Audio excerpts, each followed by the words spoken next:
Hello ladies and gentlemen, this is Blue Maxima, and I want to talk to you for a bit about Bloodstained, Curse of the Moon 2.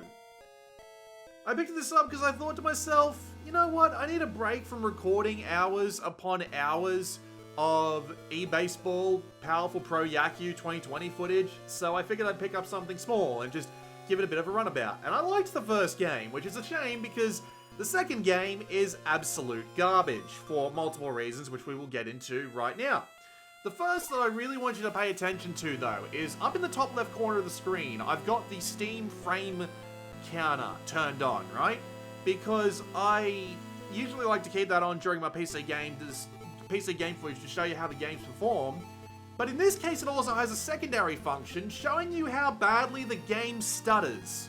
I don't know who let it out like this, but the game stutters so frequently that it becomes really, really unpleasant to play after not too long at all, because it just stutters.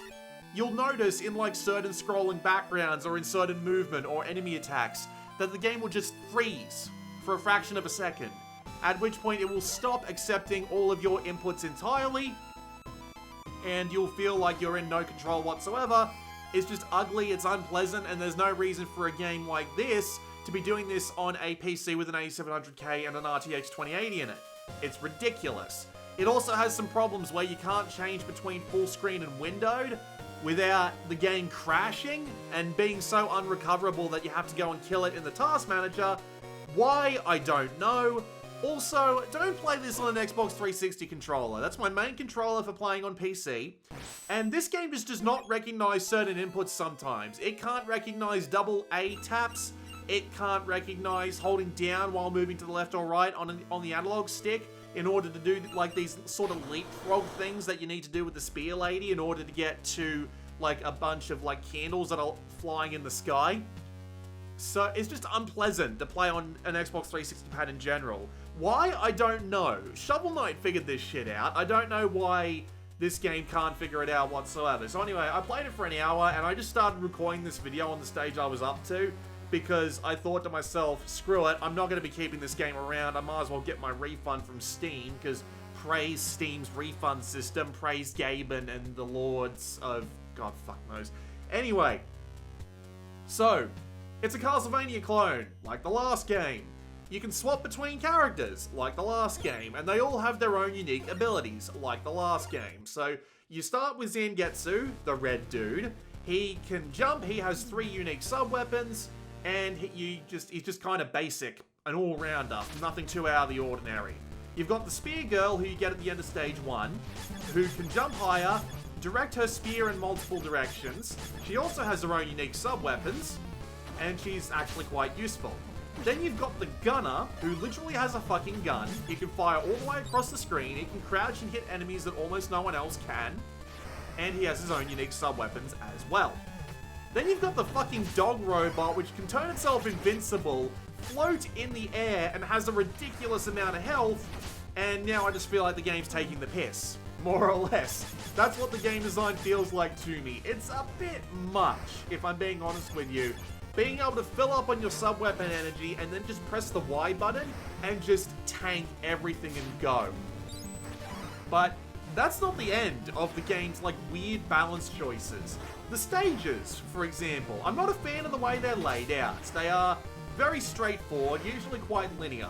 The only way that they really seem to split in any way, shape or form is basically just to give you a longer path and a shorter path. And the shorter path basically relies on, hey, is this character still alive? If they are, you get the shorter path. If they aren't, well, go fuck yourself.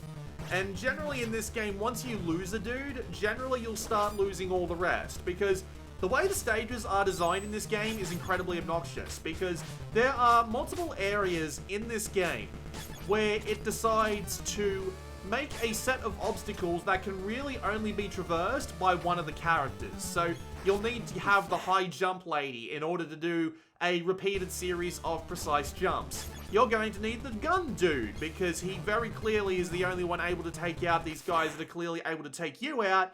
And then you've also got this robot dude that is the only one able to walk over ice without slip sliding away everywhere, which is...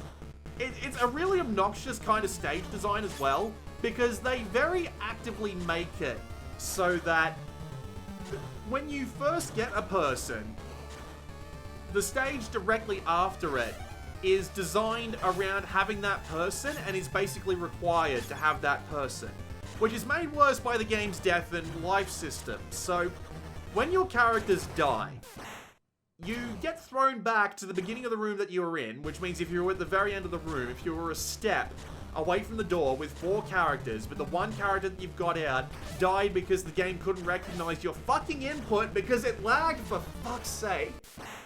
You can tell how upset I'm getting. It's really fucking frustrating to deal with. But yeah, if you're just at the very end and you die with one character, despite the fact that everyone else has full health, you get thrown right back to the beginning of that room. And chances are, that room was needed. You needed the character who just died to get across that room, because there's only an enemy that they can take out safely without having to, like, tank damage or really, really take your time with it, which is just incredibly frustrating with the way this game designs the stages. So you're basically just going to need to get all your other characters killed, lose a life, and then you get thrown back to a checkpoint, which is usually like 2 or 3 rooms back, which doesn't sound that far in theory. But in practice, it's incredibly long. It always feels like a struggle to get back to where you were if you get thrown all the way back to a checkpoint, only to get back to the place that you died with, like, all your dudes alive, go through a shortcut path that you're able to take because it's very clearly only meant for one of the characters who you already lost before that point on the previous try, only for the checkpoint candle to be immediately after that point. And it drives me fucking nuts. It legitimately makes me go bonkers when that happens, and that happened to me twice. There are also items that you can get around the stages, but as I said, in conjunction with the really shitty inputs, at least on my Xbox 360 controller, the game lagging out every few seconds, and the fact that some of these are just locked behind certain characters being alive, I missed out on a fair few of these items, and these items are everything from MP increases to HP increases. So they're very clearly designed around just you trying to get as much health as possible in order to tank a lot of this bullshit, because it's all very easy when you look at it like in a vacuum, but it's all very clearly designed to work around one character or another character. It doesn't feel like a Castlevania game where you feel like you can take on anything as long as you put in the proper effort. No, you just have to be constantly swapping back and forth between characters. And there are some areas in the game which just make it obnoxious to the point where I just didn't want to swap characters anymore because I just didn't feel like it. It was just starting to get that annoying, swapping back and forth to deal with the shit that only this character could deal with, only this character could deal with. And by stage 5, I was done. I was just outright done with it. I was very unhappy with the way things are going, but there's more problems with the stage design as well. Like, the way that the sub-weapons work. So, in any Castlevania game, in any single one that you can name, sub-weapons are preset. So, you'll always get the sub-weapon that you'll need either right before a section before you'll need it, or a little bit before a section that you'll need it. So, it's a little bit of a challenge, right, to figure out, to figure out the most capable way through an area, right? So you'll need to be like, oh, I need to have the holy water, which I can only get from this candle, but then I take it, if I manage to avoid candles along the way, I'll be able to use the holy water on this set of enemies, and I'll basically be good, right? So it felt like a challenge to figure out those pathways, right? In this game, no, just popping one of the purple candles just gives you a random sub-weapon from that character. One of the most useful sub-weapons is a crystal, and this crystal can revive all of your dead characters, so you don't have to worry about, like, losing all of your characters and going back to the checkpoint. Guess what happens if you lose the spear girl, who's the only one who can wield that sub-weapon? Yep, that's not happening. You can walk up to the bloody big candle that only throws that out, hit it, see the life revivals, you've only got like Zangetsu left, go, oh thank god I don't have to go through all that shit again. And then you try to pick it up and you can't because it's exclusive to the spear girl, because fuck you, I guess. And that's honestly just the long and the short of this game. Fuck you. You want to have the game not lag every few seconds? Fuck you. You want the input to work good? Fuck you. You want intelligently designed stages? Fuck you. You want anything resembling a quality game? Well, fuck you. It's done by Inti Creates too, who did alright with Curse of the Moon, and they worked on bloody, I was about to say Valley of the Damned there. That's a Dragon Force album. What the hell am I thinking? They did Ritual of the Night, which was also good. So you would think that, like, being inspired by these old games, they would be able to come up with something less frustrating than this, but that's what they decided. You can have a gigantic mech of a dog with a massive health bar, the ability to float over most floors, and go invincible whenever the damn hell it wants. It's certainly something else. It just doesn't fit the idea of what Castlevania really feels like it should be. Castlevania feels like it should be a series of well-designed challenges that challenge every single little trick that you've got in the book. This game feels like it's just, oh, swap to this, then swap to that, then swap to that to get through this stage. If you don't have them, screw you, you might as well go back to the beginning. And that's this entire game in a nutshell. I played it for an hour, and I'm like, for the first 20 minutes, I was thinking to myself, this doesn't feel right. But Curse of the Moon was good. I shouldn't be so harsh on it. Then I played it for another 40 minutes, and I'm like, yeah, screw this garbage. Can't claim to know how well it runs on the consoles, of course, but, well, I didn't buy it on the consoles, did I? And I'm really happy that I didn't buy it on the consoles, because that means I get to get a refund. Again, praise Lord Gaben. But yeah, there's nothing enjoyable about it, if I'm being perfectly honest. The gameplay is stiff, the performance is crap, the stages are really poorly laid out, and just feel like they're just trying to either screw you over in some really poorish ways, or just have the levels be designed specifically around one character's ability. It just doesn't feel like a fun, fair, or interesting challenge.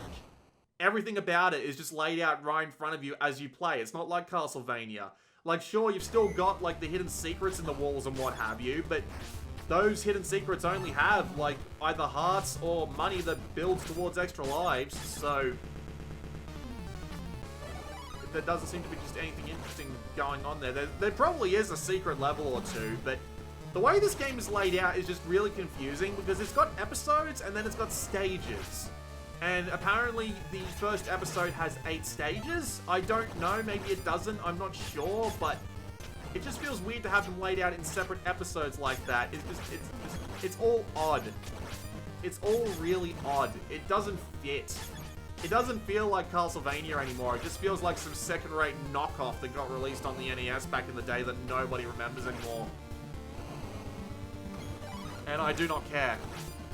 I have lost the ability to care, and considering this came from Inti Creates, who did a really good job with the first game, it was a bit easy, but it wasn't like this bad. And there was Blaster Master 0 and 02, which were both really cool games. So what the fuck happened here? Did no one playtest this? I have no clue. Look, you can watch the rest of the video if you so desire, but I've got nothing else to say about it. It looks okay, but they're very clearly just trying to milk this style for all it's worth at this point. Like, this isn't impressive anymore. It was impressive back in Curse of the Moon. It was impressive in Blaster Master 0, but right now, it's got nothing that wows me. It's just, oh, it's another Inti Creates game. There doesn't seem to be that much, like, effort put in to make it stand out. It just feels like another Inti Creates game. And if I'm being honest with you, I didn't even listen to the soundtrack. I wasn't even paying attention. But considering that it didn't really jump out at me, like, didn't even present me with any interesting stuff that I thought to myself, oh, that sounds kind of nice. I guess that's just the soundtrack being shit as well. So yeah, I'm just going to leave the video on. I give up on this stage and go play an earlier stage eventually, so don't panic. This has been Blue Maxima, and I will see you all next time.